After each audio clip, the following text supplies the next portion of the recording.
এজন পুৰুষক ভাল পাই পেলালে গাইছ। কাহিনীটো শুনি পেলাই মোৰ কিন্তু বৰ দুখ লাগিল। প্ৰথমতে জানি লওঁ হকচোন বাৰু কাহিনীটোনো কি, তাৰ পাছত চাম আমি কেইটামান ফানি কমেণ্টছ। ক্ষমা কৰিব ৰাইজ, মই এজন পুৰুষৰ প্ৰেমত পৰি গ'লোঁ আৰু তেখেতৰ অবিহনে মই থাকিব নোৱাৰা হৈছোঁ।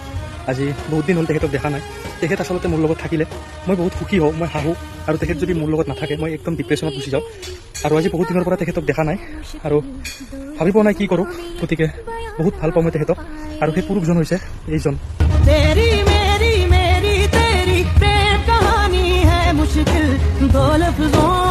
বৰ বেয়াকৈ গালি দিম বুলি ভাবিছিলো, বাচি গ'ল। যি কি নহওক বাৰু কেলা বুলিয়ে কৈছো আৰু। ময়ো এইটো ৰোগত ভুগি আছো। ভগৱান।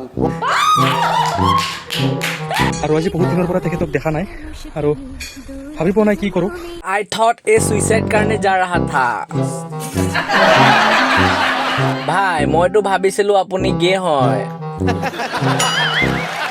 মই বহুত ভাল পাওঁ তেওঁক, ক'ত লগ পাম নাজানো, বহুত দিন দেখা নাই বে। ভাই তোমাক দেখিলে অলপ তেনেকুৱাই লাগে। ভাই নে দাৰা দিয়া। ময়ো পৰিছো বাৰু, ক'ত পাম জানো পুৰুষজনক। এইটো হেমন্তহে জানে, মই কি জানে। তো গাইজ ভিডিঅ'টো জাষ্ট আমি এণ্টাৰটেইনমেণ্টৰ কাৰণেহে বনালো দেই। যদি চাই মজা পালে তেনেহ'লে আপোনাৰ ফ্ৰেণ্ডছৰ লগতো শ্বেয়াৰ কৰিবলৈ নাপাহৰিব।